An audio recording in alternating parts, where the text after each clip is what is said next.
Hello, my dear students. In the previous classes, we have already discussed about nanomaterials, properties of nanomaterials, quantum dots, carbon nanotubes, etc. Today, we are going to discuss about applications of nanotechnology. We know nanotechnology is the design, characterization, production, and application of structures, devices, and systems by controlled manipulation of size and shape at the nanometer scale that produces structures, devices, and systems with at least one novel or superior characteristics or property. There are a number of nanotechnology applications in our daily life. Nanotechnology is helping to considerably improve, even revolutionize many technology and industry sectors. Information technology, homeland security, medicine, transportation, energy, food safety, and environmental science, among many others. Using nanotechnology, materials can effectively be made stronger, lighter, more durable, more reactive, more sieve-like, or better electrical conductors, among many other traits. Almost in every field, there are a lot of innovative applications of nanotechnology, such as in the field of energy, medicine and drugs, nano devices, optical engineering, defense and security, bioengineering, cosmetics, nanofabrics, etc. Firstly, we can discuss about nanofiltration. Do you know what is filtration? Filtration is a process of removing particulate matter from water by forcing the water through a porous media. This porous media can be natural in the case of sand, gravel and clay, or it can be a membrane wall made of various materials. The size of materials that can be removed during filtration depends upon the size of the pores of the filter. There are a number of filtration methods: microfiltration, ultrafiltration, nanofiltration, reverse osmosis, etc. Here the diagram shows the type of particles that are removed from the water with each type of membrane filter. The green arrow indicates that the particle is small enough to pass through the filter, whereas the deflected orange arrow indicates that the filter blocks the particle from passing through the filter. That is, in the case of microfiltration, bacteria and suspended solids do not pass through the filter, whereas water, monovalent ions, multivalent ions, and viruses are passing through the filter. Whereas in the case of ultrafiltration, viruses, bacteria, suspended solids do not passing through the filter. Here, water, monovalent ions, multivalent ions are passing through the filter. In the case of nanofiltration, multivalent ions, viruses, bacteria, suspended solids do not pass through the filter, whereas water and monovalent ions are passing through the filter. In the case of reverse osmosis, monovalent ions, multivalent ions, viruses, bacteria, and suspended solids do not pass through the filter, whereas water passing through the filter. Then what is nanofiltration? A nanofiltration filter has a pore size around 0.001 micron. Nanofiltration removes most organic molecules, nearly all viruses, most of the natural organic matter, and a range of salts. Nanofiltration removes divalent ions which make water hard, so nanofiltration is often used to soften hard water. Nanofiltration removes these microbes as well as most natural organic matter and some natural minerals, especially divalent ions which cause hard water. Nanofiltration, however, does not remove dissolved compounds. Application for nanofiltration systems are softening, specific removal of heavy metals from process streams for reuse of water, reduction of salt contents of slightly brackish water. Industrial applications of nanofiltration are quite common in the food and dairy sector, in chemical processing, in the pulp and paper industry, and in textiles, although the chief application continues to be in the treatment of fresh, processed and wastewaters.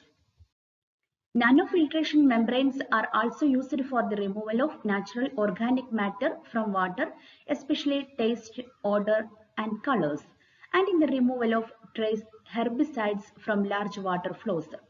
They can also be used for the removal of residual quantities of disinfectants in drinking water.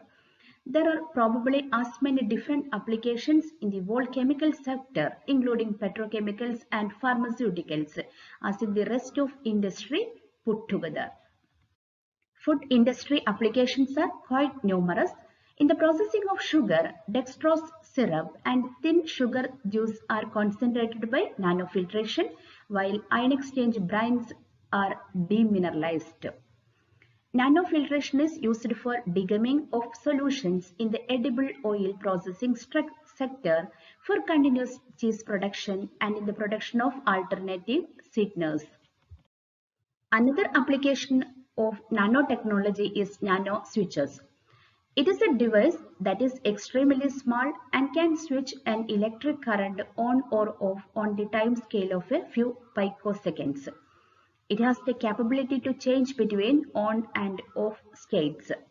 These are the alternative to the silicon-based microelectronic switches.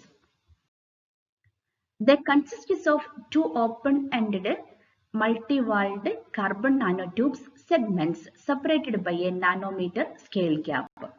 Switching occurs through electrostatically actuated sliding of the inner nanotube shells to close the gap, producing a conducting on state.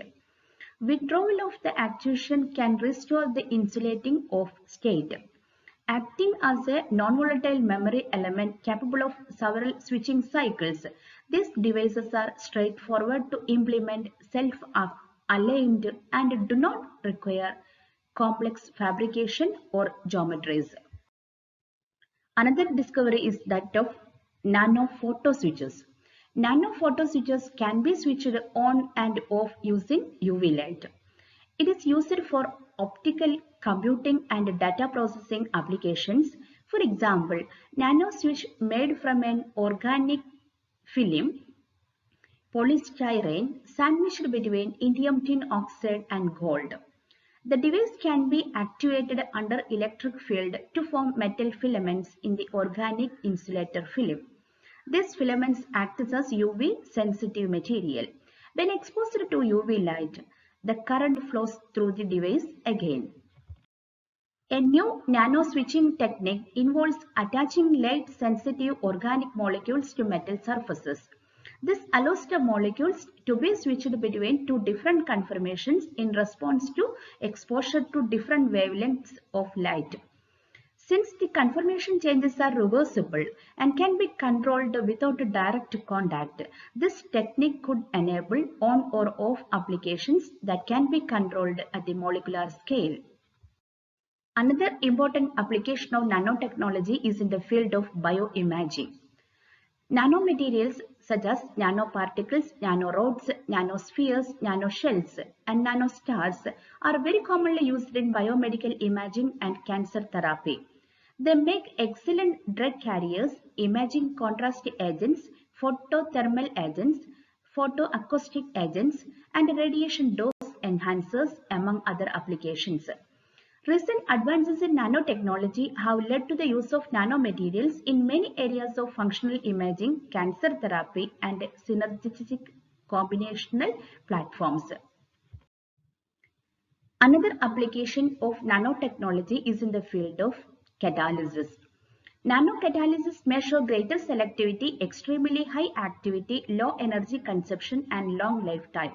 This can be achieved only by precisely controlling the size, shape, spatial distribution, surface composition, and electronic structure and thermal and chemical stability of the individual nanocomponents. The field of nanocatalysis has undergone an explosive growth during the past decade, both in homogeneous and heterogeneous catalysis. Since nanoparticles have a large surface to volume ratio compared to bulk material, they are attractive candidates for use as catalyst. Nanogold shows remarkable selectivity in partial oxidation reactions like that of propylene to propylene oxide, not shown by its bulk counterpart. Nanoparticulate form of platinum supported on alumina surfaces shows much greater catalytic efficiency in the oxidation of carbon monoxide to carbon dioxide. But in the case of bulk platinum, the efficiency is lower than that of nanoparticulate form of platinum. These are some examples for nanocatalysis. Another important application of nanotechnology is in the field of environmental issues. There are many ways that it can help detect and clean up environmental contaminants. Nanotechnology could help meet the need for affordable, clean drinking water through rapid, low-cost detection and treatment of impurities in water. Engineers have developed a thin film membrane with nanopores for energy-efficient desalination. This molybdenum disulfide membrane filtered 2 to 5 times more water than current conventional filters. Nanoparticles are being developed to clean industrial water pollutants in groundwater through chemical reactions that render the pollutants harmless. This process would cost less than methods that require pumping the water out of the ground for treatment. Researchers have developed a nanofabric paper towel woven from tiny wires of potassium manganese oxide that can absorb 20 times its weight in oil for cleanup applications. Researchers have also placed magnetic water repellent nanoparticles in oil spills and used magnets to mechanically remove the oil from the water. Many airplane cabin and other types of air filters are nanotechnology-based filters that allow mechanical filtration, in which the fiber material creates nanoscale pores that trap particles larger than the size of the pores. The filters also may contain charcoal layers that remove odors. Nanotechnology-enabled sensors and solutions are now able to detect and identify chemical or biological agents in the air and soil with much higher sensitivity than even before. Another sensor has been developed by NASA as a smartphone extension that firefighters can use to monitor air quality around fires. Another important application of nanotechnology is in the field of medical and healthcare applications.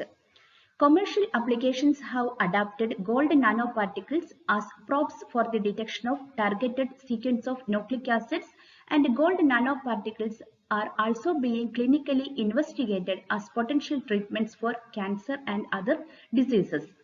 Better imaging and diagnostic tools enabled by nanotechnology are paving the way for earlier diagnosis, more individualized treatment options, and better therapeutic success rates. Nanotechnology is being studied for both the diagnosis and treatment of atherosclerosis, or the buildup of plaque in arteries. In one technique, researchers created a nanoparticle that mimics the body's good cholesterol, known as HDL, which helps to shrink plaque. The design and engineering of advanced solid-state nanopore materials could allow for the development of novel gene sequencing technologies that enable single molecule detection at low cost and high speed with minimal sample preparation and instrumentation. Nanotechnology researchers are working on a number of different therapeutics where a nanoparticle can encapsulate or otherwise help to deliver medication directly to cancer cells and minimize the risk of damage to healthy tissue. This has the potential to change the way doctors treat cancer and dramatically reduce the toxic effects of chemotherapy. Research in the use of nanotechnology for regenerative medicine spans several application areas, including bone and neural tissue engineering. For example, novel materials can be engineered to mimic the crystal mineral structure of human bone or used as a restorative resin for dental applications. Researchers are looking for ways to grow complex tissues with the goal of one day growing human organs for transplant. Researchers are also studying ways to use graphene nanoribbons to help repair spinal cord injuries. Preliminary research shows that neurons grow well on the conductive graphene surface. Nanomedicine researchers are looking at ways that nanotechnology can improve vaccines, including vaccine delivery without the use of needles. Researchers also are working to create a universal vaccine scaffold for the annual flu vaccine that would cover more strains and require fewer resources to develop each year. Today we have discussed about different applications of nanotechnology in the various fields. Thank you.